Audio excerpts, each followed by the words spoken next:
Hey guys, it's me, Miss Norris, and welcome to part 3 of the Read Aloud Armstrong, The Adventurous Journey of a Mouse to the Moon.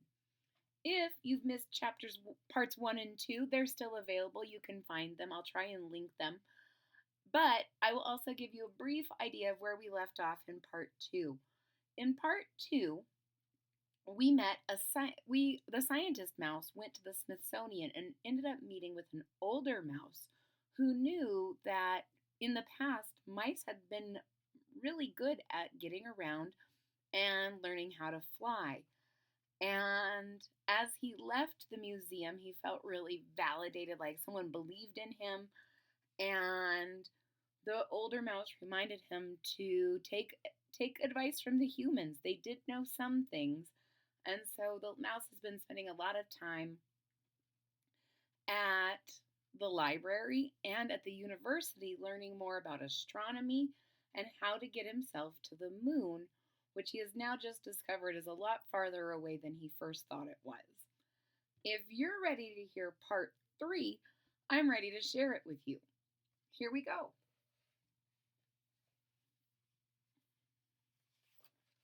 Part 3 of Armstrong, The Adventurous Journey of a Mouse to the Moon. The space suit.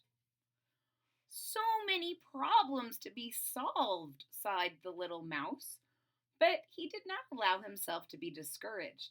The first step was to find a way in which he could simply survive in space.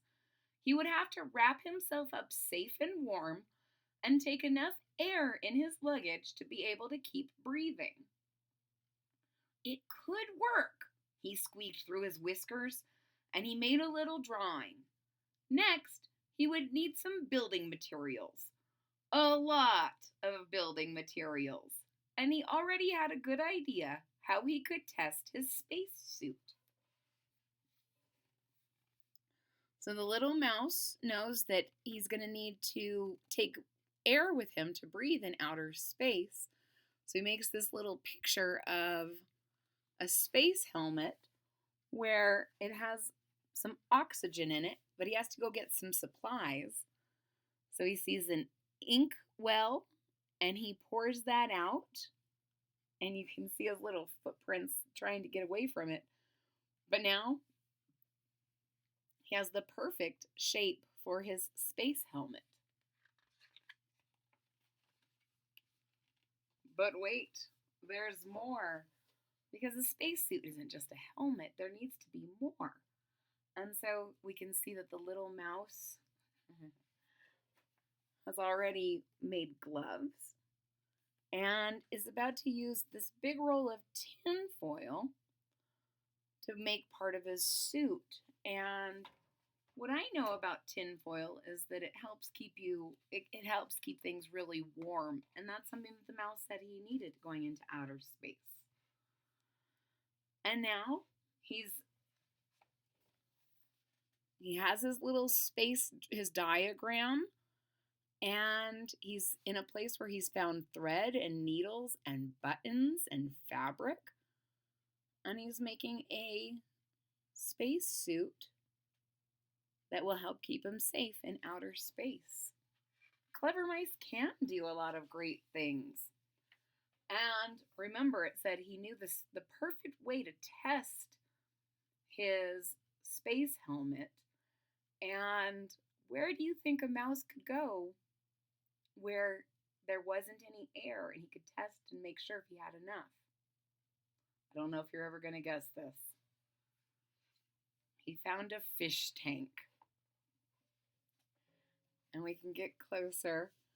You can see that the little mouse he has his a little string, and it's probably anchored somewhere outside. And the little mouse is in the fishbowl testing to see if he can still breathe. So far, so good, but I bet that fish is freaked out.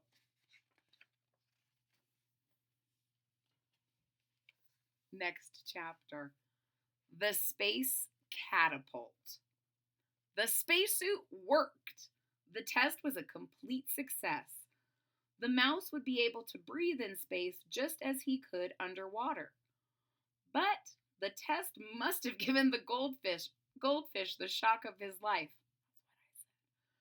The next task was a lot more difficult. How can one get to fly so high?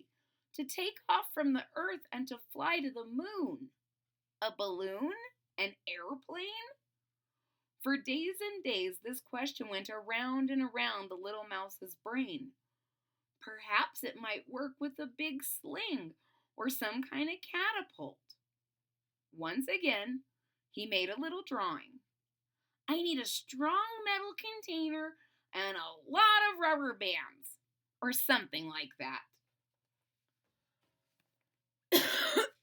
So here is a picture of the mouse's catapult.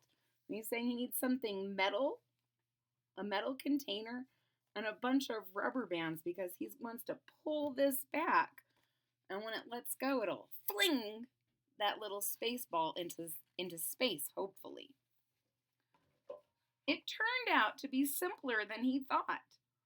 All he needed was to adapt an alarm clock and get a hold of a pair of tights. In no time, he was sitting inside his brand new space capsule, ready for the first test flight. So he found an alarm clock, and he took all the stuff out of it. This is what his drawing looks for it to be inside. And he took a pair of tights, which is what ladies sometimes wear under dresses or skirts that keeps your legs warm, and they're very, very stretchy. And they will snap. And now he's going to the roof to test it. I'm going to give you guys one of these. Dun, dun, dun! So you can see the little mouse is in his alarm clock rocket. He's stretched back on his catapult with his tights. And I'm not sure exactly how he's going to launch himself, but something needs to let it go. So maybe he'll cut something. What do you think? This will make it to the moon?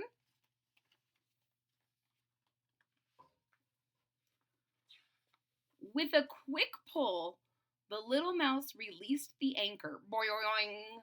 The elastic tights straightened to their full length and catapulted pilot and space capsule high into the sky. Everything was a whirl.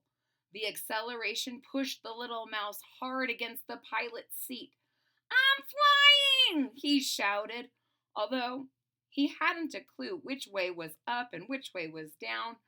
The space capsule zoomed in a high arc over the roofs and chimneys. But, inevitably, the capsule began to lose impetus. That means it was going really hard up, but now it's starting to come back down. Oh no, have I stopped flying? I'm falling, cried the little mouse in dismay. With a great effort, he bent forward and pulled on a string. There was a whee and a whoosh, and a white cloth shot out of the back of the alarm clock, putting a brake on the downward dive.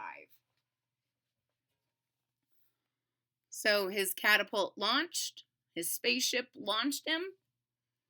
He didn't know which way was up or down, but he was flying, and then it started going down.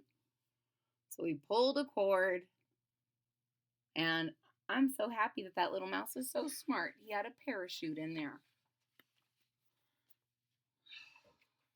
But he's caught up on the clothesline. And I'll get close so you can see.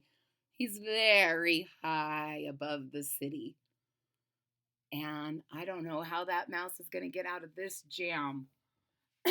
If you'd like to find out how this mouse gets out of this jam, please tune in next time for part 4 of Armstrong, the Adventurous Journey of a Mouse to the Moon. If you're enjoying this series, please give it a thumbs up at the bottom of the page. If you're already a subscriber, thank you so much for your support. It really means a lot to me. If you're not a subscriber yet, Please click on that subscribe button and don't forget to click the bell so that you're notified when there's new content.